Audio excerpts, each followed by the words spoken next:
On the Talkback Show, on the radio, or whatever audiovisual device you choose to use. Welcome to Season 4 of the GBC podcast, where we talk about the Packers and our hometown of Green Bay. We are the official podcast of the Lot 1 Tailgate Party, which is at Lambeau Field every home game. This is episode 80, created on August 29th, 2024. I'm John. I'm in Appleton, Wisconsin. Along with me, Jeff in Minnesota and Neil on the East Coast. Say hello, gentlemen, and tell us what you're drinking. Hello, gentlemen. Tonight, I'm drinking from Untitled Art, wonderful brewery. It is fall is in the air. I'm drinking chocolate graham cracker pastry stout. And in view of this being the predictions episode, Burlington Beer Company had the correct beer for today, which is that it is complicated being a wizard. All right, Neil, hold on to your hat. I'm having a beer for the second week in a row. Oh! And Jeff, you'll recognize this one. It is the New Glarus Spotted Cow that was left over at the Lot 1 tailgate party. So whoever left more beer behind on Saturday, thank you and congratulations. Your beer made it to the podcast. Nice. All right. You can find us on YouTube and Twitter at Green Bay Chat and Facebook at the GBC Podcast, Green Bay Chat. And just the audio is available on Apple Podcasts as well as Spotify by searching for Green Bay Chat. What are we talking about this week? It is a new season, the 2024 season. It is our fourth season of the GBC podcast. We're going to take a look at some roster changes, what is different about this team over last year, some strengths and weaknesses that are on the horizon for this season. And this is the episode where we put it all on the line, the season preview with all of our predictions, with literally no knowledge of what could possibly happen over the next 18 weeks. We're going to give you the Packers win-loss record, every team that's going to make the playoffs, and yes, a Super Bowl prediction. Neil's got his Super Bowl champions shirt on, and you are ready to go, Neil. But let's talk about this team first. It is a new season. It is a new roster. What do you see that you like? What I see is that we made a lot of changes, and almost every single one of the changes we made is going to make us either better or possibly going to be a neutral change. You look all the way across the roster, and we've made changes throughout. Let's just start out. Jordan Love is 1 year older, and that means that he is going to almost certainly be better than he was, at least in the first half of last season. You look at our receiving core. Our receiving core is 4 young players who are going to be 1 year older, 1 year more experienced. And yes, Jeff, those tight ends are also going to be 1 year older and 1 year more experienced. We're bringing back Eric Stokes, a former first-round draft pick, and he's going to be starting. And you have to assume that that's going to be an upgrade as far as the secondary is concerned. We changed Darnell Savage for Xavier McKinney. And then, oh yeah, by the way, we've got an upgrade on a kicker who missed 7 field goals and 6 extra points last year. There's a lot to look forward to as far as this team is concerned, a lot doing with the team being younger. And yes, there's also no Joe Barry with Jeff Hafley instead. Neil, 2 positions in there that you did key on that I think were total surprises based on what we talked about in the last show, quarterback and kicker. And these are 2 things that I don't think anybody saw coming, but it is a testament, I think, to Brian Gutekunst and the scouting staff on how they are keeping their eyes on players. So we have to presume that Braden Narveson is a kid that they knew about at some point, and they said, let's just keep an eye on him because Tennessee has 2 kickers. They have Nick Folk, a guy who is 78 years old, and he's ready to still play this year. Nick Folk was kicking when we were in high school, and Tennessee chose to keep him over a guy who is a rookie. It's tough for rookie kickers in this league. We found that out last year with Anders Carlson. But Carlson and Joseph and anybody else that they trotted through camp this season just didn't show any promise, to the point where what did this scouting staff see in Braden Narveson? Well, John, they scouted, and this is sort of unprecedented. I mean, our window to win, they've signed big-name free agents, and at 2 really, really key positions here that can win or lose a game in one play. You know, we've got something that is sort of unprecedented here. It's odd. I'm excited. The kicker's got a huge leg. We'll see. 59 yards in preseason. That's good. Can he kick when it's cold? We're going to find out. Can he kick a 32-yard field goal? Yes, he can do that. In preseason, he was 6 of 7 on field goals. And in contrast to missing a 32-yarder, his miss was from 58 yards. In college, he made 196 out of 197 extra points, as opposed to Carlson missing 6 extra points last year. I think this is the right move. I just don't think that we had the ability to trust Anders Carlson. And Joseph didn't show anything that made us think we should trust him either. Doing something different is better than staying the same when you know the same kind of stinks. And Carlson's numbers last year were among the worst in the entire NFL. This is something that, yes, you're rolling the dice, but I think that that's a better roll of the dice than what you were doing with Carlson. And I think we wanted Carlson to improve. We wanted him to maybe show the same progress his brother did. And the thing with his brother is he needed a change of scenery. And I think that's something that maybe Anders is going to need as well. But in looking at the Tennessee Titans, this is a team that Green Bay apparently is scouting pretty well, because now the quarterback issue comes into play. And in the preseason, Packer fans were divided between, are you team Clifford or are you team Pratt? Who did you think was going to be number 2? And I was leaning toward Michael Pratt. I just liked his size. I liked the way he threw a football. And then it turns out neither of them are on the final roster. They nab Malik Willis, who is in his 3rd year, was a former 3rd-round draft pick, had maybe at one time a first-round grade to him, but he's got some legs that will change the way that the offense is going to be run if and when he is on the field. And I just want to throw this out there. Remember, there are guys who thought Sean Clifford should have been the starter over Jordan Love last year.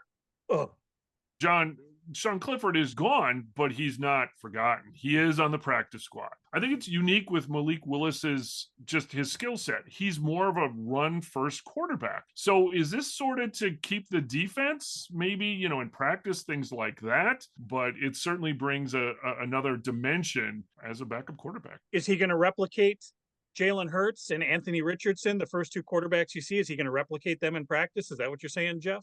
I don't know, maybe. What I am saying is the Packers aren't putting somebody on their 53-man roster who's there just essentially for scout team. They clearly believed in Malik Willis. There's a reason why they traded for him. They saw that he had more short-term and medium-term potential than either Clifford or Pratt. And so this is one of these decisions that, we don't know that it's going to be necessarily an upgrade, but it's definitely something that's not a downgrade at a position. There are 2 other positions that I consider sort of neutral, as far as we don't know if this is going to be an upgrade, downgrade, or something neutral. I'd call John Runyon Jr. to either Sean Ryan or Jordan Morgan to be something that we don't know what's going to happen with that, but it's in the neutral changes over the offseason. I would call Aaron Jones to Josh Jacobs in the same thing. I have a lot of excitement for Josh Jacobs. I think he's going to be around a lot more than Aaron Jones was last year. I think there are going to be greater contributions from the running back this year, specifically because of Josh Jacobs, than we got from our running backs last year. But let's give Aaron Jones his props, so we can't just say without seeing any evidence that Jacobs is going to be better than Jones. Well, and we want 2022 Josh Jacobs, not 2023 Josh Jacobs. 2023 Josh Jacobs still had twice as many yards as Aaron Jones last year. The other part of that is with your running backs, A.J. Dillon going to injured reserve. Now we have behind Josh Jacobs, you have the rookie Marshawn Lloyd and the 2nd-year guy, Emmanuel Wilson. In that second preseason game, we really didn't feel like Wilson did anything to improve his stock. He did have a much better 3rd preseason game against Baltimore. And as you mentioned, Neil, I think overall, it doesn't look like on this roster, changes from last year to this year, especially near the end of the season, it doesn't look like there's any loss or drop off. What do you see as maybe a question mark? I could only find 2 things. One is that Kenny Clark is a year older, and 2, that Preston Smith is a year older and is now 32. Those were the only negatives that I could find, although I think those are counterbalanced by the fact that Lucas Van Ness and Devontae Wyatt are now getting a little bit more experience and are going to start to showcase themselves more. But that was all I could find. Okay, Kenny Clark, I'll give you, is a year older. That's true. They're all a year older.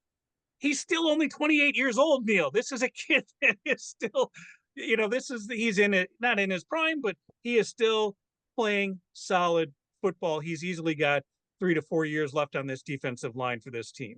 And with Kenny being the only holdover from the 2016 draft. And Jeff, you're right. He's been around a while. 2016 is in football years an eon ago. But I think Kenny still is a solid anchor on that defensive line. We're going to see some changes in Jeff Hafley's defense. With this 4-3 roster, there's 10 guys that they kept up on that front line to rotate in. Sorry, Neil, 11 guys that they kept up front to rotate in and out. There is never going to be a shortage of fresh legs, and we've harped on this before. The first line and the second line on that defense is really interchangeable. There's 8 solid starters for 4 positions on that defense. Right up front, Neil, you know it yourself, everything starts up front, and that is a definite strength of this defense. That is my clear number one strength of this year's team, is that both the strength of the front four, but also that depth and their ability to rotate in. And this is something that you combine it with Jeff Hafley's strategy of moving players around, engaging in stunts, keeping everybody fresh, keeping the offense on an edge so they never know where the attack is going to be coming from. This is going to be a lot of fun. The other place where we have a lot of depth is in our wide receiver room, and our top 4 wide receivers, they were completely locked in right from the beginning in camp. And we're excited about the next 2 after that. But this whole issue about not being able to determine who our number 1 wide receiver is, I think sort of masks the fact that different receivers were number 1 at different points last year. And there's a lot of room for all of those top 4 wide receivers to grow. And I'd just like to remind you of the total receiving yards last year for our top 4. Reed 793, Watson 422, Wicks 581, Dobbs 684. Do you not think that at least 2 of those players are going to get over 1,000 yards this year? Because I certainly do. We talked about the team growing last year. We knew that last year was going to be the growing pains and the bumps and things like that. That team gelled and developed a lot better in the second half of that season, and it was evident in Jordan Love's passing numbers and in those numbers you just rattled off. I mean, we had Jayden Reed watch every week for which rookie record he's going to break this week. His name is all over the media guide. He crushed it. And the fact that, are we hoping there is no sophomore slump for Jayden Reed? Are we hoping there is no second-year slump for Jordan Love? Obviously. And on the other side of that, because they have done so much together and they are so in tune, this is going to be a strong passing offense. And add those tight ends in, right, Jeff?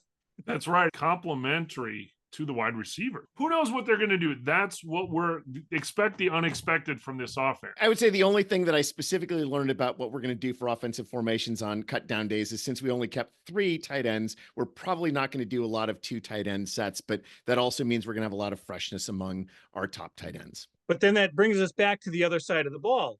And in practice, we get to see a lot of great offensive play from the quarterback and the receivers, but we also have some really good defensive backs that are out there. These guys are making each other better every week when they go up against each other. Yeah, and it's going to be really fun to see them going against the opponent's receivers after getting all of the practice against the Packers. And specifically, it seems like Jair is getting back to Jair's peak after being down with injury for a little bit. Xavier McKinney obviously was a brilliant free agency signing.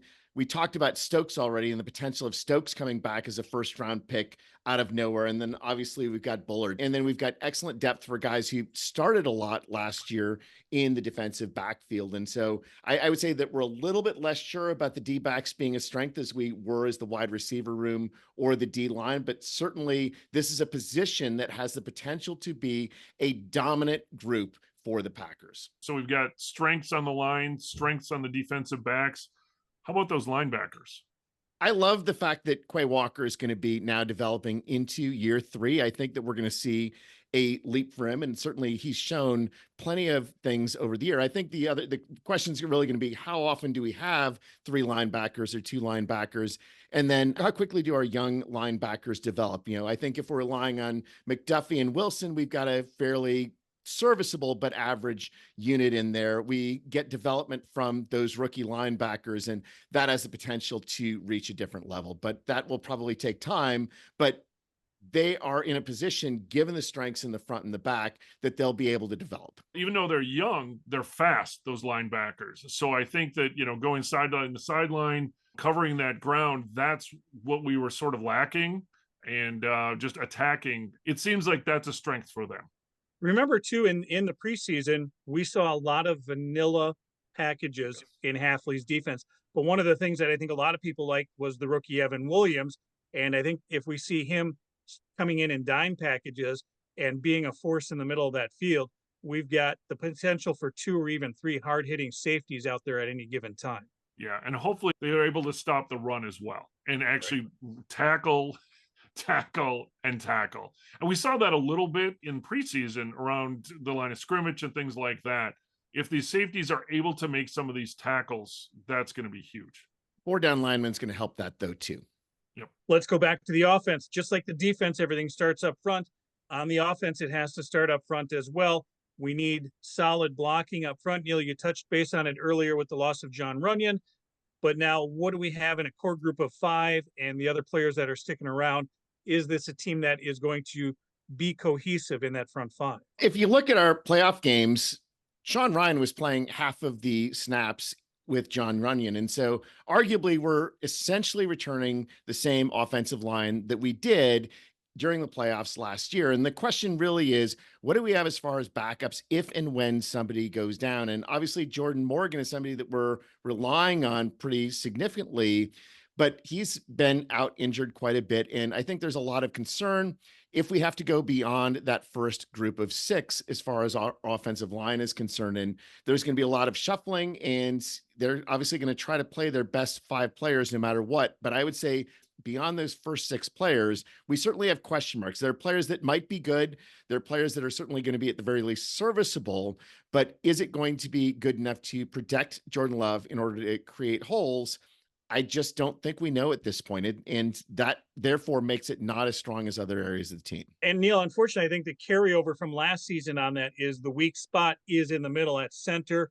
I know there was a lot of concern on Josh Myers last year, so that's why they've looked at literally everybody who could potentially snap that football, whether it is Monk or Tom or Ryan, who can snap that ball, and can they then block from that interior line position? The other weakness we have, despite being excited about the trade, is backup quarterback. And it's a significant drop off if Jordan Love gets injured. Now, this is true for every team to a significant extent, but I think that our drop off is more substantial because Malik Willis is not set up as the type of passing quarterback that Jordan Love is. And I think that the strategy with trading for Malik Willis is he's somebody who can provide certain things to the offense and then can balance with the other components such that we can survive a few games with Jordan Love injured, hopefully win a couple of them, but not dig ourselves into a hole that we can't recover from. And I think that's as much as anything what Malik Willis's job is, if he unfortunately has to come in,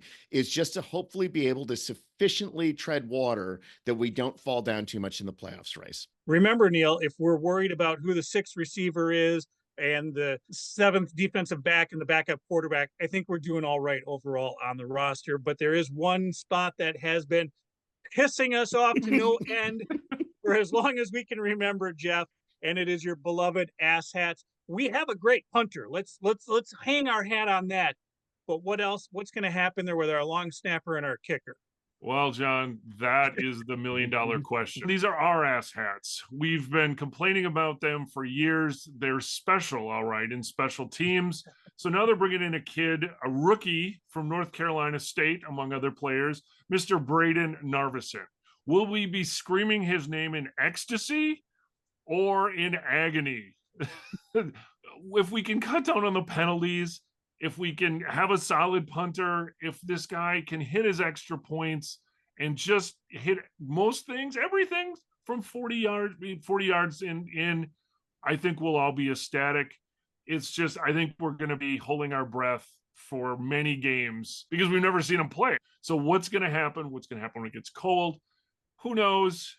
It's exciting, but it's going to be really stressful as hell. You know what else is going to be stressful, though, is that we could have perfect field goals and extra points and still get our asses kicked by the asshats because of kickoffs and kickoff returns. And no team has any idea what's going to happen as far as their kickoffs and kickoff returns. We're in an entirely new era, and which special teams coaches that may have been great in previous types of approaches to kickoffs and kickoff returns might not be as good, and which ones are going to dial it up and figure out something different and are really going to be able to dominate. I think there's going to be something that looks almost like, maybe not quite to this level, but almost like a Devin Hester type player this year, just because of schemes.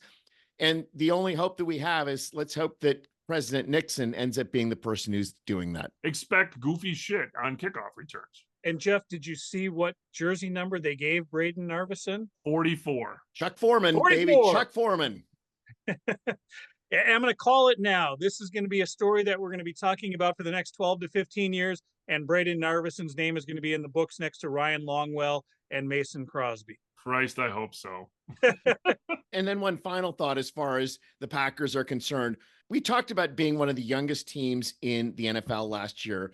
Our opening day 53-man roster is actually slightly younger than last year's 53-man roster to start the season. And now that we've talked about the strengths and the weaknesses, it's time to put up or shut up, you guys. We have to now determine how good we think this team is going to be this year. What is your picks? We're going to go week by week. We'll talk about the final record, and then we'll talk about the teams that we think are going to make the postseason. And yes, a Super Bowl prediction. So let's get it right off the bat. Coming up soon, it is the Packers and the Eagles. Week 1 in Brazil.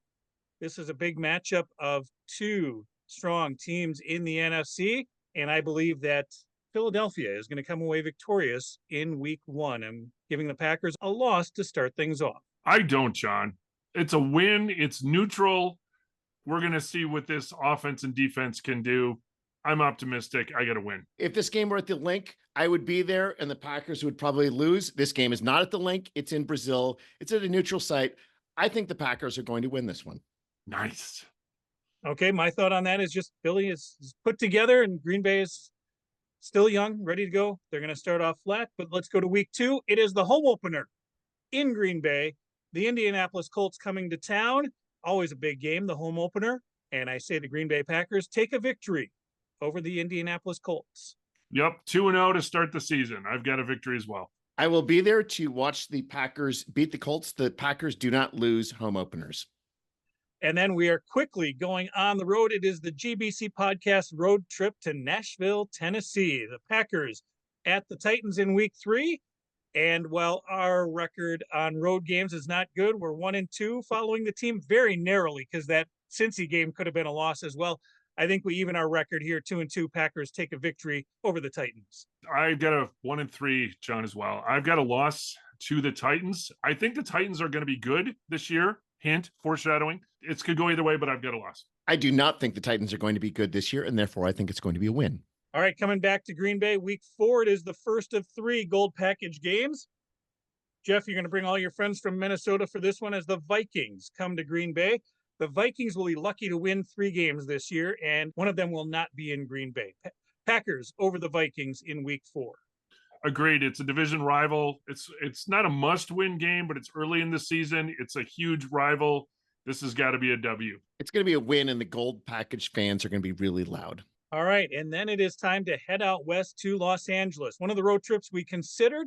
SoFi Stadium is a sight to see, or so we've been told, but it is the Packers at the Rams, and it is week 5, and I am taking the Rams on the road on this one. With the first road loss at Tennessee, I'm thinking, even though the Rams, I think, are going to be improved this year, spoiler, I think Green Bay's going to go in and win in Los Angeles. Jeff, the Rams made the playoffs last year, and spoiler, I don't think they're going to be better this year, but I do not have a lot of faith in Matt LaFleur's planning for long road trips over multiple time zones. I think it's going to be a tough trip. I think the Packers are going to lose this one. All right, coming back for back-to-back home games. Let's take a look first at week 6 in October. The Arizona Cardinals, another team that's probably going to be struggling to get some wins this year. This is a team that really fell off a cliff over the last couple of years in how they have been playing and performing in the league.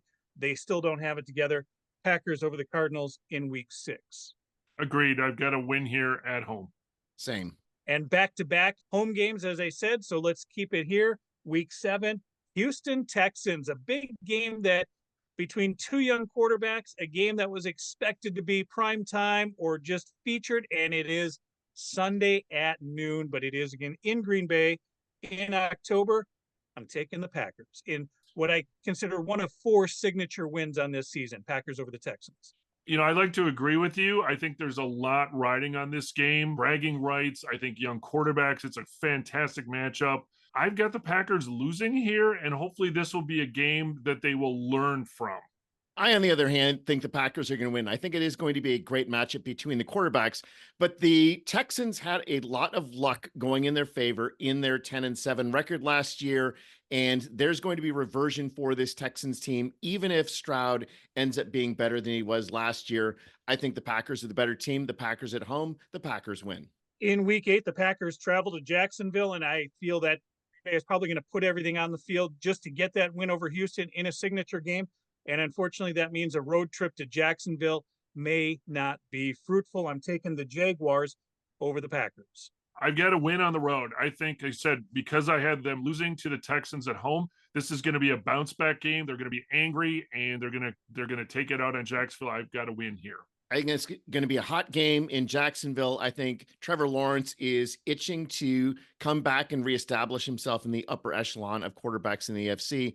I think the Jaguars are going to win because it is in Jacksonville. All right, and then back to Green Bay in week 9. It is an NFC matchup. It is another gold package game, and it is a team that has been given the Packers fits because they have gotten stronger. The Detroit Lions, and a force to be reckoned with in the NFC North. This is, to me, the second of 4 signature wins for the Packers. Packers over the Lions in week 9.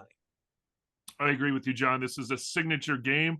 I also have a win, and I think this will determine who's going to win the NFC North. I also think the Packers are going to win this game because I think the Packers players and coaching staff is just tired of being told how great the Lions are. They're going to have an extra chip on their shoulder to take down the Lions at home in Green Bay. All right, week 10 is the bye week, smack dab in the middle of the season. It kind of splits the season very nicely, and that means in the following week, the Packers travel to Chicago to see their bright, shiny young quarterback, Caleb Williams. And this is one that, Packers, Bears, it's Bears week coming up. In Chicago, though, the Packers will take the victory. Agreed. The Green Bay will continue to own the Bears.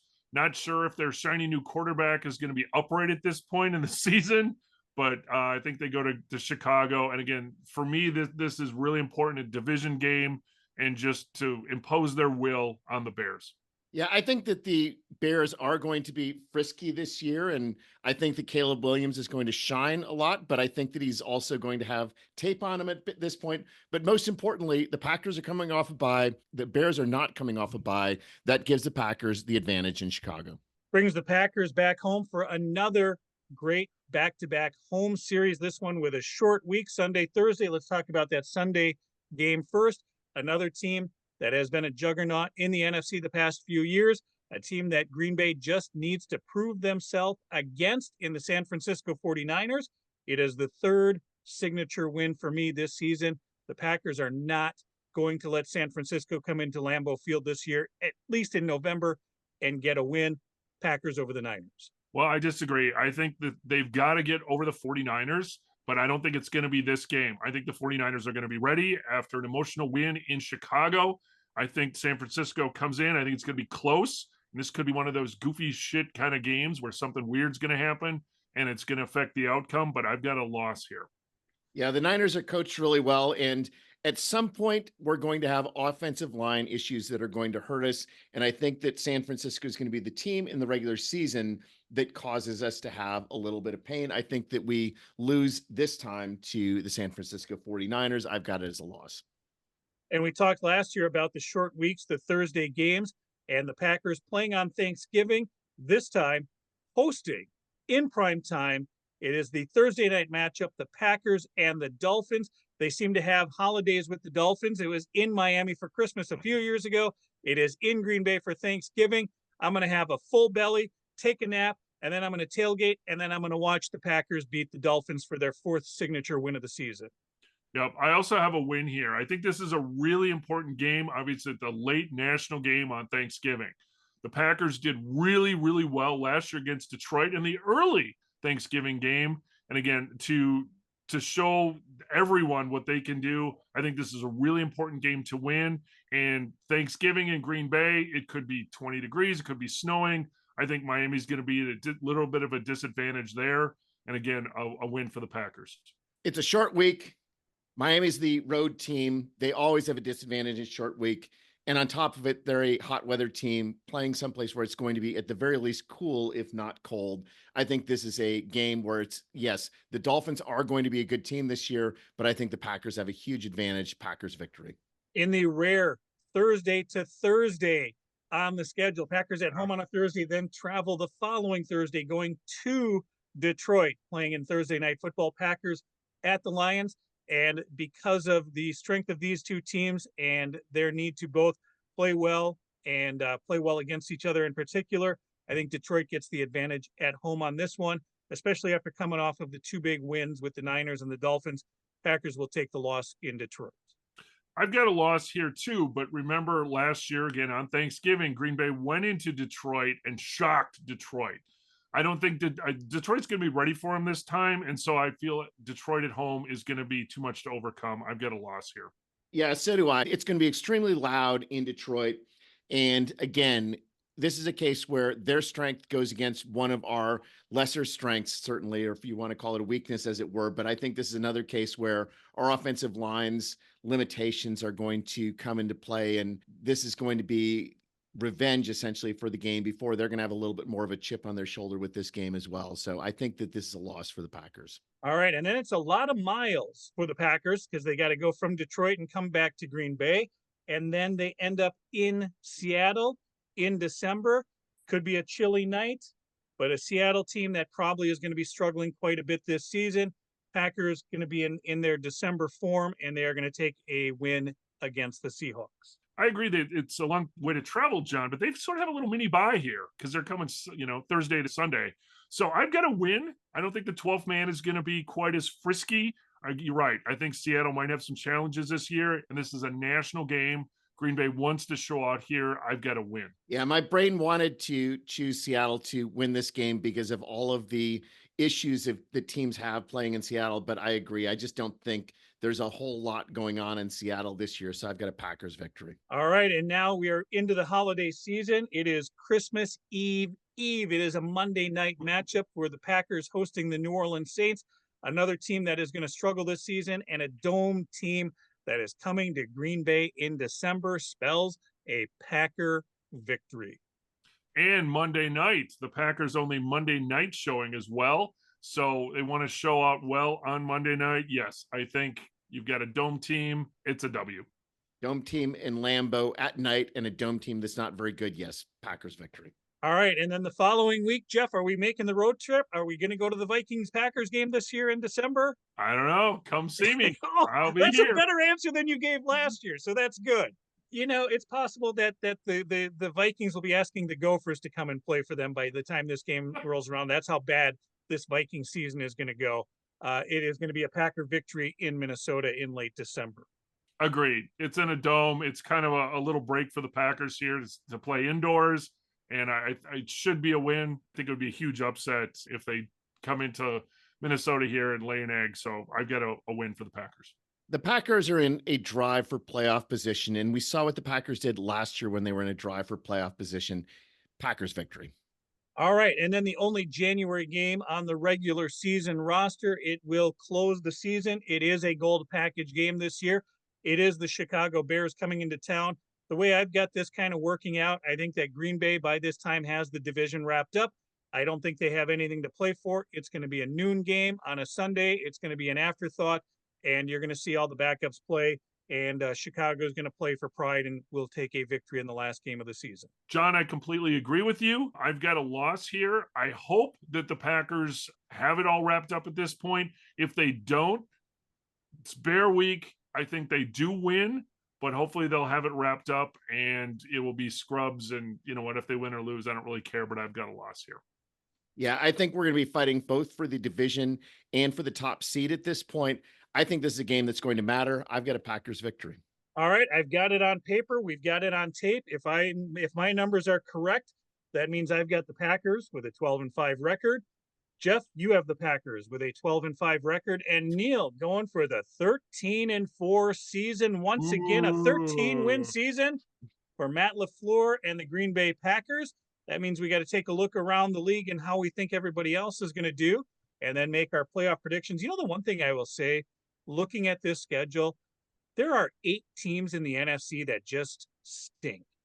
That I think there are two teams in each division that are just terrible, and they are going to struggle this year. A team like New Orleans and even Washington, they're going to come away with mid-range numbers just because they get to play so many other teams that stink in this conference. I mean, that's the big Packers' biggest advantage this year is that we're playing in the NFC rather than the AFC. But the Packers have another big advantage in that we play the AFC South this year.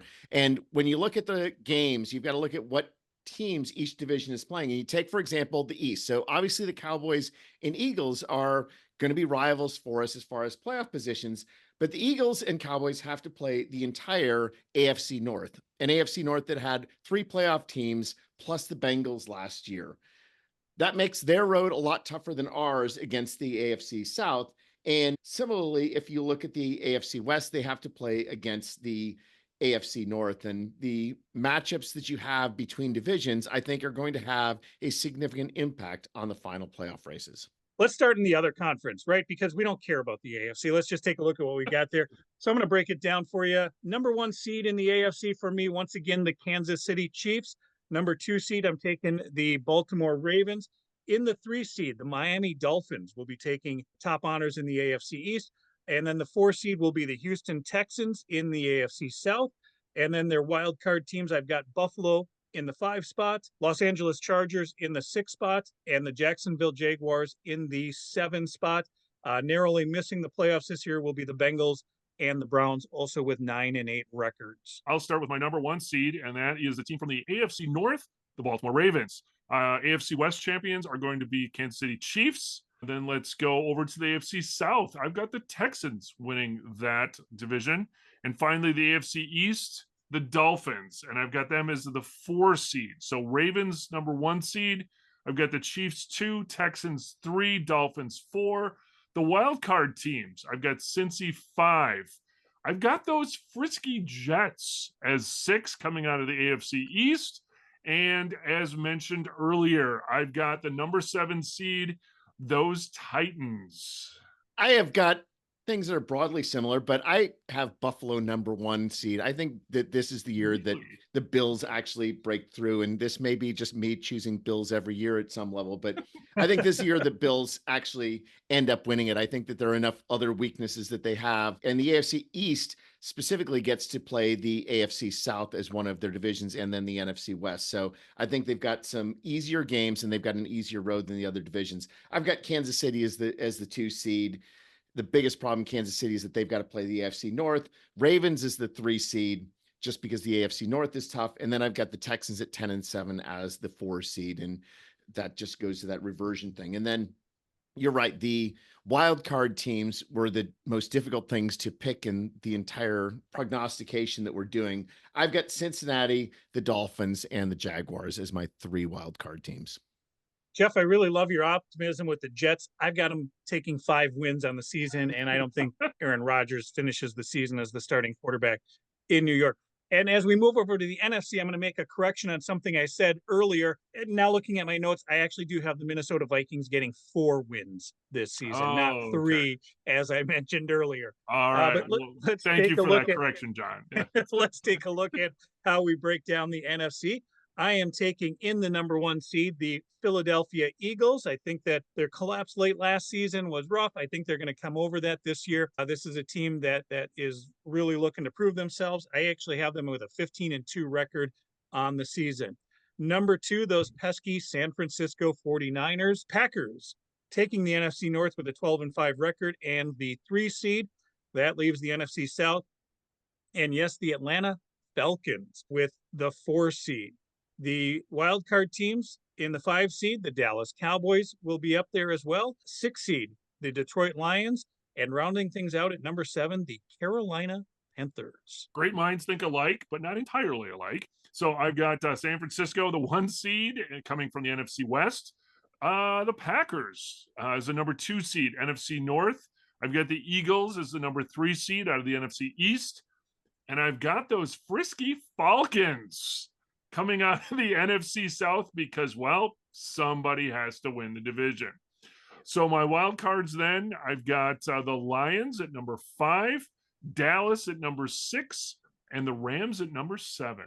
To me, the key question for predictions is what are the Lions going to do this year? The Lions are obviously playing with a chip on their shoulder. They've got incredible talent. They've got an incredible head coach. In addition to that, they have games at the Cowboys, against the Bills, at the Texans, and at the 49ers. They've got some tough games, but I think they're that good that they're going to have a really good year. I think the Lions are going to end up as the 1 seed at 13-4 in the NFC. Philadelphia, because the NFC East has to play the AFC North, is going to be the 2 seed. I think the 49ers are going to have an up and down year. I mean, I think the 49ers are going to be strong, but in the end, I think they're going to be the 3 seed.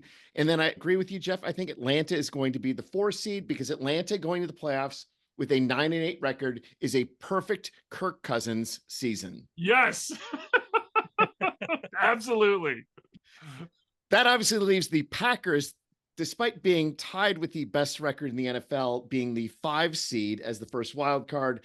Dallas sneaks in with a 9-8 record, and then Chicago is the 7 seed with an 8-9 record.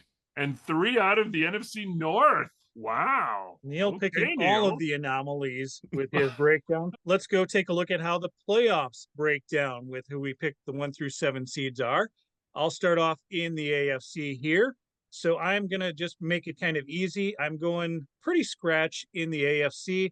I will take Baltimore over Jacksonville, Miami over the Chargers, and then Houston over Buffalo. That'll leave Baltimore the 2 seed to beat Miami, and the Kansas City Chiefs with the 1 seed advancing on. And what is the first game of the season Thursday night? It is the Ravens at the Chiefs. What is the AFC Championship game? The Ravens at the Chiefs. And yep, I'm taking Kansas City again, and I'm looking forward to having Charles as a guest when the season rolls around at the end when we get ready for the Super Bowl. The AFC, I've got the Chiefs over the Titans, the Texans over the Jets, the Dolphins over Cincy. So that brings us to the Ravens and Cincy, and I've got the Ravens. The Texans, I've got over the Chiefs. Therefore, and then it's going to be the Ravens Texans in the AFC Championship game, and I've got the Ravens coming out this year. If I give you the divisional games, you'll know who I picked for the wild card round. So I'm just going to give you the divisional round games. I've got Buffalo over Cincinnati in one of the divisional round games. And yes, John, I have Kansas City playing Baltimore, but I've got Kansas City beating Baltimore in the divisional round. And then in the AFC Championship game, I've got Buffalo over Kansas City because the game is going to be played in Buffalo, and Bills Mafia is going to be really, really loud. Let's take a look at the NFC. And again, for me, a lot of scratch in the NFC to start off with. So I'm taking San Francisco over Carolina. I'm taking Green Bay over Detroit in the 3-6 matchup there.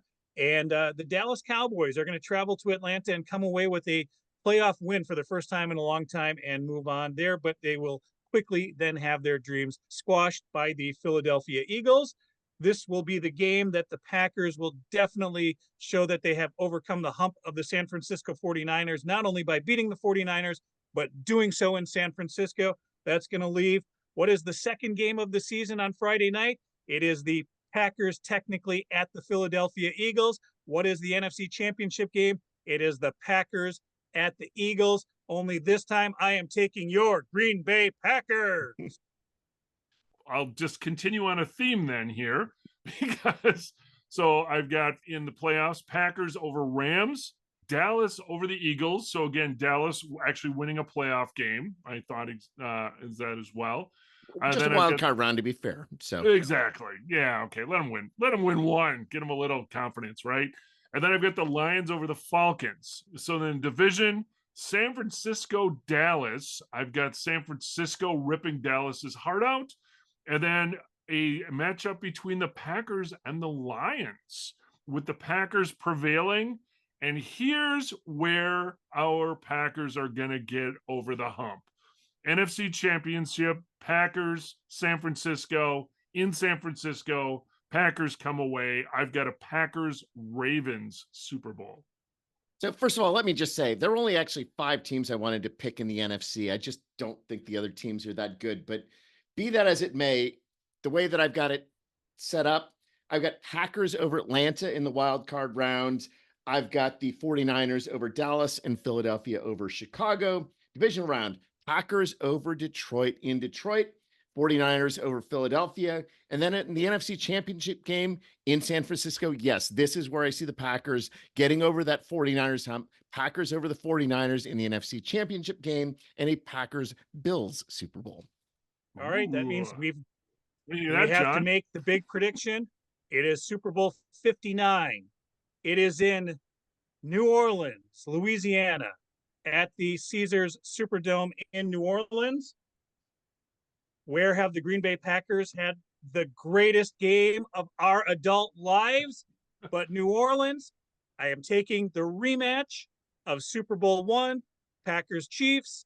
Packers again beating the Chiefs in New Orleans for Super Bowl 59. And I've got Packers Ravens. You got to pick the Packers in New Orleans. They have to back to the scene of the crime, win in New Orleans. I obviously am wearing what my prediction is. Packers over the Bills in Super Bowl 59. We are the ultimate homers. This is easily Yeah! the greatest season prediction we have ever made. Woo!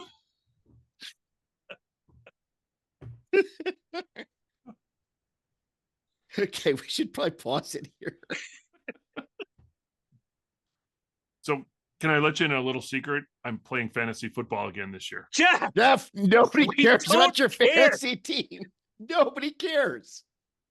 What we do care about is the Packers Hall of Fame inductions happening this evening. Inducted into the Packer Hall of Fame, Packers greats Clay Matthews and Aaron Campman, two guys who combined for 137 and a half sacks in their Packers career. They are now members of the Green Bay Packers Hall of Fame. All right. Final thoughts, gentlemen. What do you got? Just over a week from now, the Packers will be playing a Friday night game in Brazil to open the season. I'm super excited for this season. As we talked about, we all picked the Packers to win the Super Bowl. Shocker. But you know what? It's building on that youth. As Neil said, we have the team is even younger somehow, and yet at least by all accounts better. We brought in some free agents. We've got an established quarterback who really did fantastically last year, especially at the end of the year. Those last 8 games, playoff run. What's to stop us, right? Well, maybe the asshats, maybe the backup quarterback, But you know what? It's right before the season starts. Hope springs eternal. I'm excited. I'm looking forward to a great season with you guys, and a road trip, on all the things that go along with this. Go Pack. Last year during the playoffs, when we beat the Cowboys, there was this welling of excitement about a new era in the Packers. And the question was, is this like the 1994 Packers, or is it like the 1995 Packers?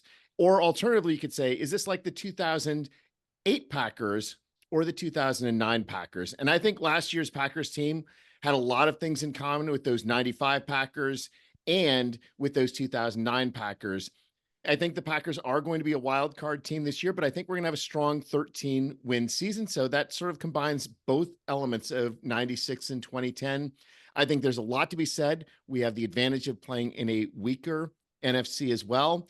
Somebody's got to come out of it, and I can see reasons why every team except the Packers is not as good as the Packers.